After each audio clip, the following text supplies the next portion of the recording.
క్రీస్తునందు ప్రియమైన దైవజనాంగమా, మా ఈ ఆత్మీయ ప్రసంగాలు మీరు ఎంతగానో మిమ్మల్ని బలపరుస్తున్నాయని విశ్వసిస్తున్నాము. మీరు వినటమే కాదు, మీ స్నేహితులకు కూడా షేర్ చేస్తారని ప్రభువును బట్టి స్తుతిస్తూ ఉన్నాము. హెబ్రీయులకు రాసిన పత్రిక 11వ అధ్యాయము 7వ వచనం.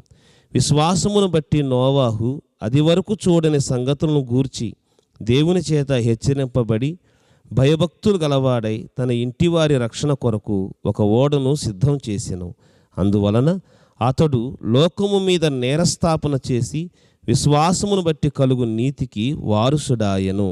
చూశారా ప్రియులారా, నోవాహుకు కూడా తెలియదు జలప్రళయం వస్తుందని, జనులందరూ మునిగి నశిస్తారని, ఈ లోకమంతా దేవుడు తుడిచివేయపోతున్నాడని ఇది వరకు నోవాహుకు కూడా తెలియదు. కానీ దేవుని చేత హెచ్చరింపబడ్డాడు నోవాహు.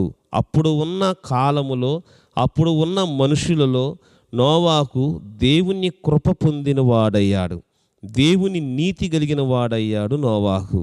క్రీస్తునందు ప్రియులారా, మనుషులు విపరీతమైన పాపాలు చేసి దేవుని దృష్టికి విపరీతమైన పోకడలు పోయి దేవుని ఉగ్రతకు వారు పాత్రులయ్యారు. నోవాహును దేవుడు చెప్పినట్లుగా, దేవుడు ప్లానింగ్ ఇచ్చినట్లుగా చితిసారకపు మ్రానును తెచ్చి నోవాహు అంతస్తుల వాడిగా ఆ యొక్క ఓడను సిద్ధం చేసినట్లుగా చూస్తున్నాం. నోవాహు ఓడను సిద్ధం చేస్తుండగా ఎంతోమంది నోవాహును అపహాస్యం చేశారు. 25 సంవత్సరాలు సుమారుగా ఓడను సిద్ధం చేయటం పట్టిన కాలమని మనం చూస్తున్నాం. ఈ కాలములో నోవాహు సువార్తను ప్రకటిస్తూ ఓడను సిద్ధం చేశాడు. కానీ జనులు తినుచు త్రాగుచు పెన్నిండ్లకిచ్చుచు ఆడుతూ పాడుతూ నోవాహును ఎగతాళి చేస్తూ అపహాస్యము చేస్తూ, వర్షం ఎక్కడి నుంచి వస్తుంది, భూమి పండక నెరలు విడిచి వర్షమే లేక నీరే లేక ప్రజలు ఇలాగున ఉంటే ఎక్కడి నుండి జలప్రళయం వస్తుందని అపహాస్యం చేశారు.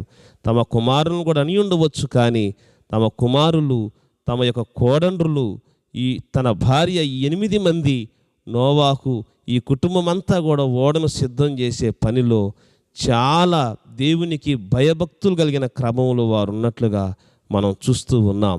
క్రీస్తునందు ప్రియులారా, దేవుడు సెలవిచ్చిన ఏ మాట నిరర్ధకము కానేరదనేది సత్యము.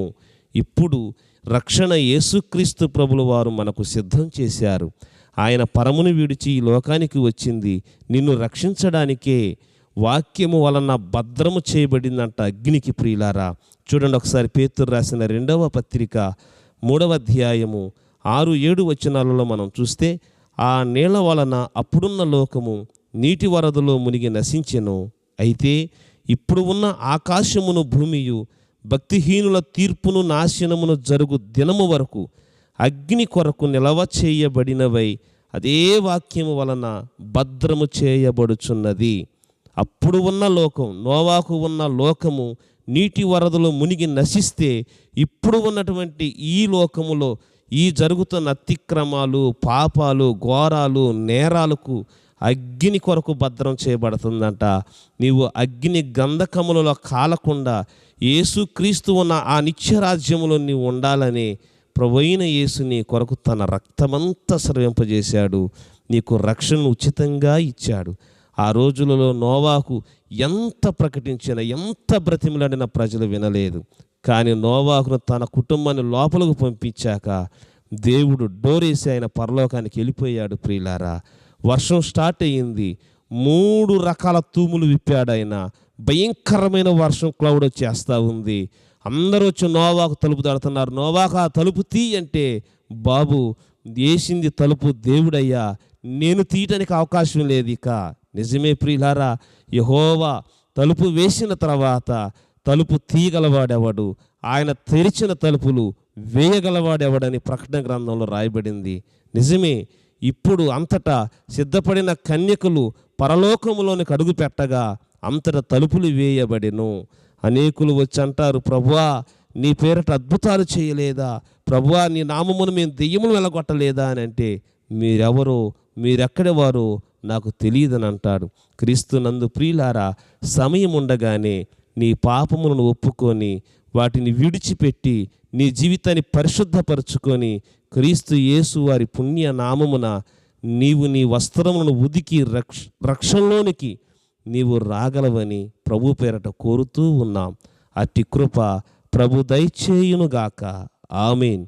మన తండ్రి అయిన దేవుని యొక్క ప్రేమ, కుమారుడైన క్రీస్తు కృప, పరిశుద్ధాత్మ సహవాసము సన్నిధి సదాకాలం మనకు తోడయుండునుగాక. ఆమేన్. ఒకటి నా శ్వాసగా నీకై బ్రతకాలని, ఒకటే కోరిక